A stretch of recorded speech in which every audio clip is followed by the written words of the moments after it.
இப்போ நீங்கள் பார்த்துக்கிட்டு இருக்கிறது ஃபாரின் கண்ட்ரியில் இருக்கிற பிரிட்ஜ் அப்படின்னு நினைக்கிறீங்களா? ஸோ அதுதான் கிடையாது. இது வந்து நம்ம கன்னியாகுமரி டிஸ்ட்ரிக்டில் தான் இருக்கிற மணக்குடி அப்படின்னு சொல்கிற ஒரு பிளேஸில் தான் வந்து இந்த பிரிட்ஜ் வந்து லொக்கேட் ஆகியிருக்கு. இந்த பிரிட்ஜ் வந்து பார்க்குறதுக்கு ரொம்ப சூப்பராக டிஃப்ரெண்ட்டாக வந்து இருக்குல்ல. அண்ட் இந்த பிரிட்ஜை சுற்றி ஃபுல்லாகவே வந்து தண்ணியும் அண்ட் மரமும் தான். இதே மாதிரி நிறைய மரம்லாம் நட்டிருக்காங்க. பார்க்குறதுக்கே ரொம்ப வித்தியாசமாக ரொம்ப சூப்பராக வந்து இருக்குது. முன்னாடி காலத்தில் வந்து மேல் மணக்குடியிலேருந்து கீழ் மணக்குடி போனோம் அப்படின்னா வள்ளத்தில் தான் வந்து ட்ராவல் பண்ணிட்டு இருந்தாங்க.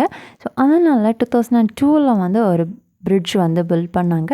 பட் அது 2004ல் வந்து சுனாமியில் அந்த பிரிட்ஜ் வந்து உடஞ்சி போயிடுச்சு. அதுக்கப்புறமா டெம்பரரியாக வந்து ஒரு பிரிட்ஜ் வந்து கட்டினாங்க.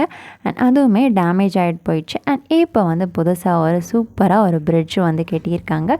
ஸோ இப்போ நீங்கள் பார்க்குறது வந்து கடலில் வந்து போட் ரைட் போயிட்டுருக்காங்க. இந்த பிரிட்ஜோட மெயின் ஸ்பெஷாலிட்டி என்ன அப்படின்னா, ஒரு சைடு ஆறு அண்ட் ஒரு சைடு வந்து கடல் வந்து இருக்கும். போட்டிங் போனோம் அப்படின்னா தனியாக வந்து பே பண்ணி போட்டிங் வந்து போகிறது மாதிரி இருக்கும். ஸோ அதுக்கு நம்ம வந்து தனியாக வந்து டிக்கெட் எடுக்கணும். அண்ட் இதில் இப்போ நீங்கள் பாருங்கள், ஒரு பர்சன் வந்து போட்டில் வந்து போயிட்டுருக்கார் இல்லையா? சூப்பராக இருக்குல்ல பார்க்குறதுக்கே. அண்ட் தூரமாக வந்து மரம்லாம் நிறைய தெரியுதுல்ல. ஸோ இது வந்து மேங்க்ரோவ் ஃபாரஸ்ட். நிறைய மரம்லாம் வந்து வச்சுருக்குறாங்க. பார்க்குறதுக்கே ரொம்ப சூப்பராக இருக்குது. இந்த பிரிட்ஜில் நம்ம பார்த்தோன்னா இந்த சுற்றி பிளேஸே வந்து ரொம்ப பியூட்டிஃபுல்லாக இருக்குது. கண்டிப்பாக எல்லாருமே வந்து விசிட் பண்ண வேண்டிய ஒரு பிளேஸ்னே வந்து சொல்லலாம்.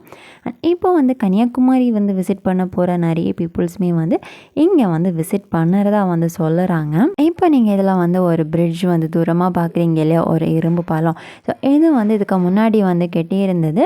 உப்பு தண்ணி பட்டு அது டேமேஜ். இந்த வீடியோ பார்த்துக்கிட்டு இருக்கிற நீங்கள் இந்த பிரிட்ஜை வந்து ஆல்ரெடி விசிட் பண்ணியிருக்கீங்களா, என்ன அதுன்னுள்ளதை வந்து கமெண்டில் சொல்லுங்கள்.